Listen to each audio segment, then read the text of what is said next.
Hello friends, આજે આપણે આ વિડીયોમાં અંગ્રેજી ટેન્સ એટલે કે કાળનો પરિચય મેળવીશું. If you like my channel, please share and subscribe.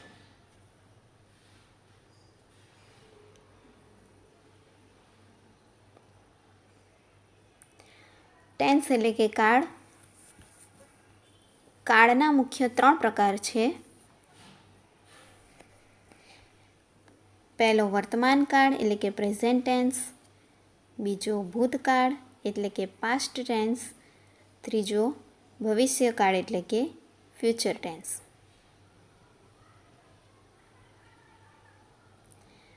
હવે મુખ્ય 3 કાળમાં પહેલો વર્તમાન કાળ જે પ્રેઝન્ટ ટેન્સ છે એના પેટા 4 પ્રકારો છે એ જોઈએ. સાદો વર્તમાન કાળ એટલે કે સિમ્પલ પ્રેઝન્ટ ટેન્સ, ચાલુ વર્તમાન કાળ એટલે કે કન્ટિન્યુઅસ પ્રેઝન્ટ ટેન્સ, પૂર્ણ વર્તમાન કાળ એટલે કે પરફેક્ટ પ્રેઝન્ટ ટેન્સ અને પૂર્ણ ચાલુ વર્તમાન કાળ એટલે પરફેક્ટ કન્ટિન્યુઅસ પ્રેઝન્ટ ટેન્સ.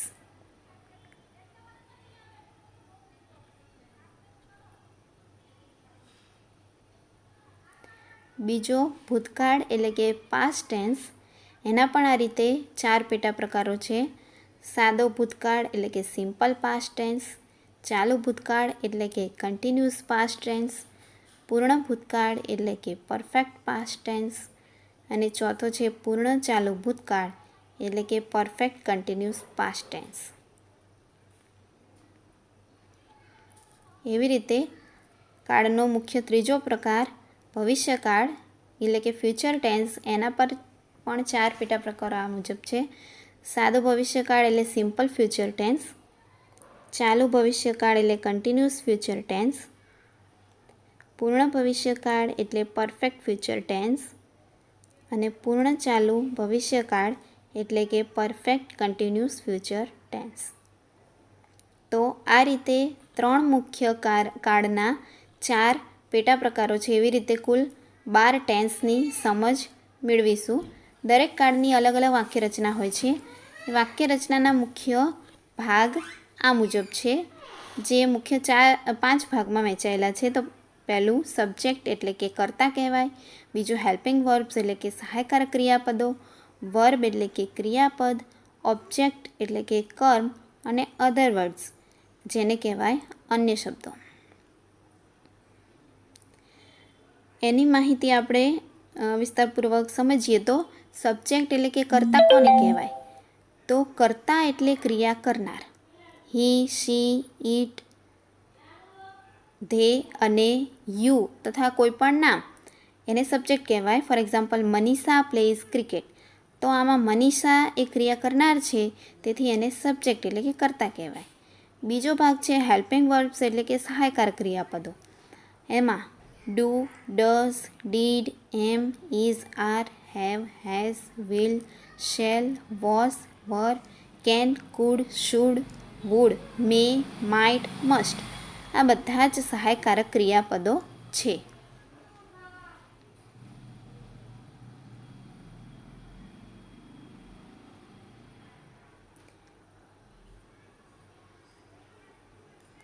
એ પ્રમાણે વાક્યનો ત્રીજો ભાગ છે વર્બ એટલે કે ક્રિયાપદ. તો વર્બ કોને કહીશું? ક્રિયા દર્શાવતા શબ્દોને વર્બ એટલે કે ક્રિયાપદ કહેવાય છે. For example they eat healthy breakfast daily. આ વાક્યમાં ઇટ એટલે કે જમવું અથવા ખાવું એ ક્રિયાપદ છે. એવી રીતે બીજા ઉદાહરણ જોઈએ વર્બ એટલે કે ક્રિયાપદના. Laugh, talk, jump, walk, sleep, run આ બધા વર્બ એટલે કે ક્રિયાપદના ઉદાહરણો છે. ચોથો ભાગ છે ઓબ્જેક્ટ એટલે કે કર્મ. જેના પર કર્તા દ્વારા ક્રિયા થતી હોય તેને કર્મ કહેવાય છે. For example she is watching television. તો આ વાક્યમાં ટેલિવિઝન એ કર્મ એટલે કે ઓબ્જેક્ટ કહેવાય. પાંચમો ભાગ છે અધર વર્ડ્સ એટલે કે અન્ય શબ્દો. ફોર એક્ઝામ્પલ પહેલું ઉદાહરણ જોઈએ. My mother had cooked tasty food last night. તો આ વાક્યમાં લાસ્ટ નાઇટ એ અધર વર્ડ્સ છે એટલે કે અન્ય શબ્દ કહેવાય. અને બીજું ઉદાહરણ જોઈએ. You should read carefully during examination. તો ડ્યુરિંગ એક્ઝામિનેશન એ અધર વર્ડ્સ કહી શકાય.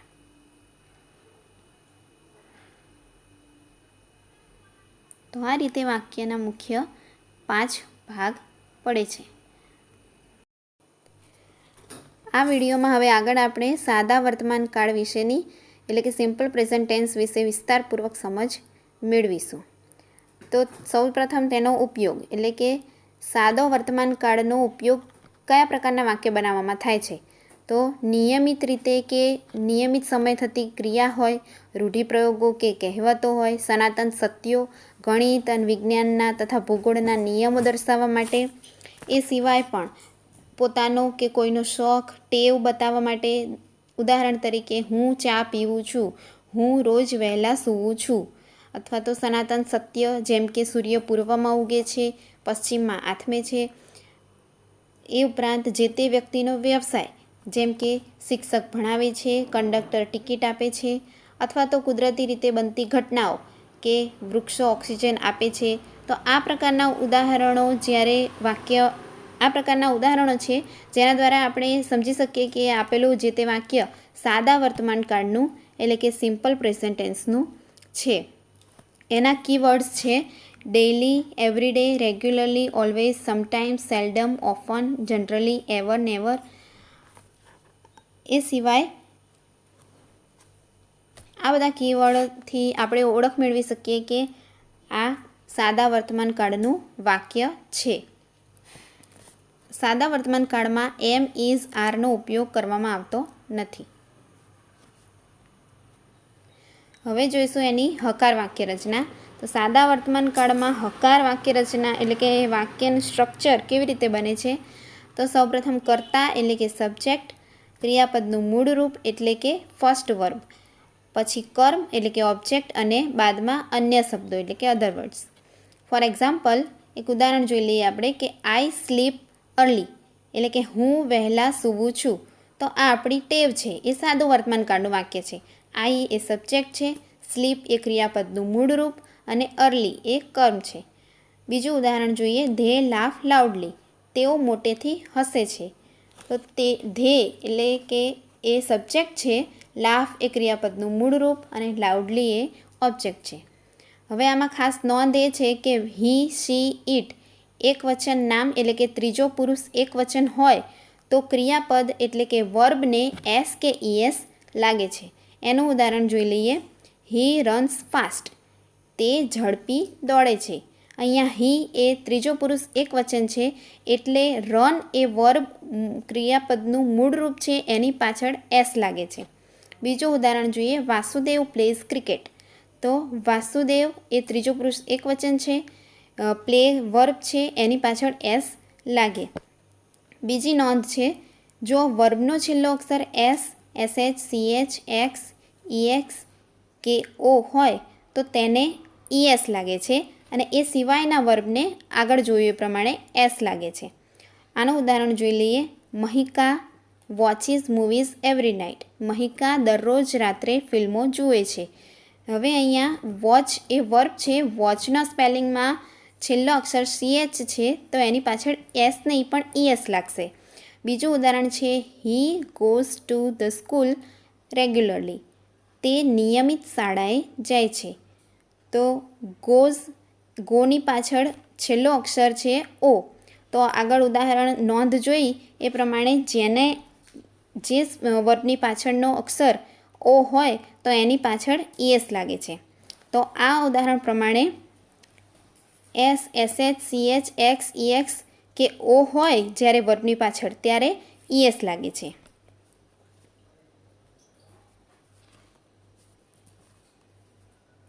હવે આગળ જોઈશું આપણે નકાર વાક્ય રચના. તો સાદા વર્તમાન કાળની નકાર વાક્ય રચના એટલે કે એનું સ્ટ્રક્ચર આ મુજબ છે. કર્તા એટલે કે સબ્જેક્ટ. હવે આવશે અહીંયા ડુ અથવા તો ડઝ અને નોટ. એના પછી ક્રિયાપદનું મૂળ રૂપ એટલે કે ફર્સ્ટ વર્બ, પછી કર્મ એટલે કે ઓબ્જેક્ટ અને છેલ્લે અધર વર્ડ્સ એટલે કે અન્ય શબ્દો. અહીંયા ખાસ નોંધ એ છે કે જો કર્તા એટલે કે સબ્જેક્ટ ત્રીજો પુરુષ એક વચન હોય તો હી, સી, ઇટ કે કોઈ નામ હોય તો નકાર વાક્ય રચનામાં ડઝ મૂકવામાં આવે છે અને એ સિવાય આઈ, વી, યુ, ધે અને બહુવચન કરતા હોય, એટલે કે બહુવચન હોય સબ્જેક્ટ, જેમ કે પીપલ, ચિલ્ડ્રન, ત્યારે નકાર વાક્ય રચનામાં ડુ મૂકવામાં આવે છે. એનું ઉદાહરણ જોઈ લઈએ. I do not eat spicy food. હું તીખો ખોરાક ખાતી નથી. તો આઈ એ આપણે આગળ નોંધમાં જોયું એ મુજબ આઈ સાથે ડુ આવે છે, એટલે કે આઈ સાથે do not eat spicy food, એ પ્રમાણે વાક્ય રચના થશે. બીજું ઉદાહરણ છે, she does not use bicycle. તે સાયકલનો ઉપયોગ કરતી નથી. તો શી ત્રીજો પુરુષ એકવચન છે, એટલે એની સાથે ડઝ આવશે. હવે જોઈએ પ્રશ્નાર્થ વાક્ય રચના. સાદા વર્તમાનકાળની પ્રશ્નાર્થ વાક્ય રચના, એનું સ્ટ્રક્ચર આ મુજબ છે. જ્યારે ડુ અને ડઝ એ વાક્ય રચનામાં આવે છે, પણ પ્રશ્નાર્થ વાક્ય રચનામાં તે સબ્જેક્ટની આગળ, એટલે કે કર્તાની સૌપ્રથમ વાક્યની શરૂઆતમાં આવે છે, ડુ અથવા ડઝ. એના પછી આવે છે કર્તા, એટલે કે સબ્જેક્ટ. એના પછી ક્રિયાપદનું મૂળ રૂપ, એટલે કે ફર્સ્ટ વર્બ. ત્યારબાદ ઓબ્જેક્ટ અને અધર વર્ડ્સ. એના ઉદાહરણ જોઈએ. પ્રશ્નાર્થ વાક્યનું ઉદાહરણ, do you know my sister, એટલે કે શું તમે મારી બહેનને ઓળખો છો?